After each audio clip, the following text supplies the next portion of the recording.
Адам тілін мұрнына тигізе алса, ол тек қызық емес, ғылыми феномен. 1. Бұл өте сирек кездесетін генетикалық аномалия. Әлем халқының тек 10%-ы ғана өз тілін мұрнына тигізе алады. Бұл Горлиннің белгісі деп аталады. Ол тұқым қуалайды немесе сирек жағдайда кездейсоқ мутациядан пайда болады. Егер сен осыны істей алсаң, сен нағыз биологиялық ерекше тұлғасың. 2. Бұл мутация кейбір ежелгі ата-бабалардан қалған белгі болуы мүмкін. Ғалымдар бұл қабілеттің кейбір ежелгі адамдарда болғанын болжайды. Ол кезде адамның тілі қазіргіге қарағанда ұзынырақ, ал мұрын сәл төменірек орналасқан. Бүгінгі күні бұл қабілет тек санаулы адамдарда ғана сақталған.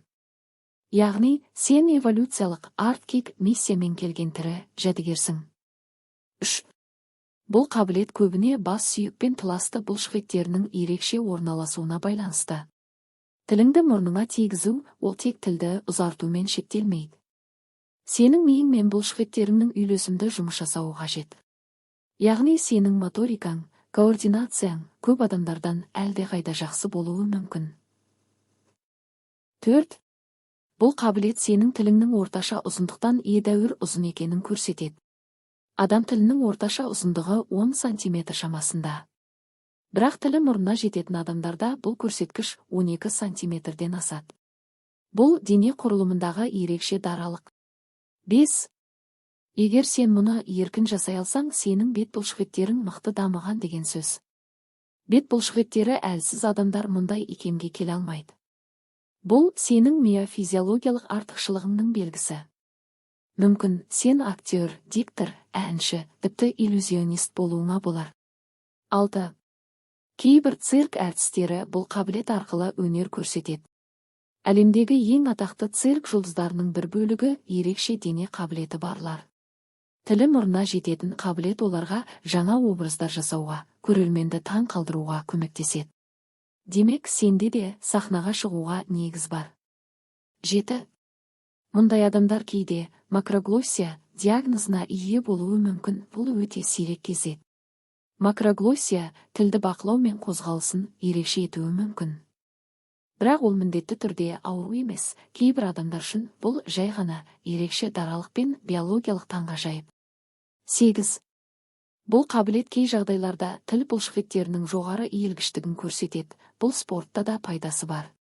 Йога, гимнастика, акробатика секілді бағыттарда иілгіштік аса маңызды.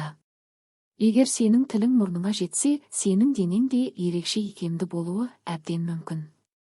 Мұны тексеріп көр, бәлкім сен шын мәнінде табиғат берген, жасырын шеберсің. 9. Бұл қабілет кейбіреулерде бала кезден көрінеді, бірақ көп адам оны жаттығу арқылы дамыта алмайды. Бұл жай ғана тырысып көрумен жететін нәрсе емес. Ол анатомиялық құрылымға байланысты. Егер сенің тілің мұрныңа тиіп тұрса, сен ешқандай жаттығусыз ақ сол сирек 10%-дің ішіндесің. 10. Бұл қабілет генетикалық лотереяның ұтқан билеті. Көптеген адамдар неше түрлі нәрселерге ұмтылып, денесін баптап жүрсе де, сен жай ғана дүниеге ерекше адам ретінде келгенсің. Бұл саған берілген биологиялық паспорт, оны мақтанышпен қабылда. Нәтиже, егер сен тіліңмен мұрныңа жетсең, бұл жай қызықтыру емес. Бұл сенің эволюциялық, физиологиялық, бұлшықеттік және генетикалық тұрғыдан ерекше екеніңнің дәлелі. Сен мұны жасай аласың ба? Байқап көрде, шок фактіңмен бөліс. Себебі бұл жай ғана тіл ойыны емес, бұл нағыз ғылыми ми жарылыс.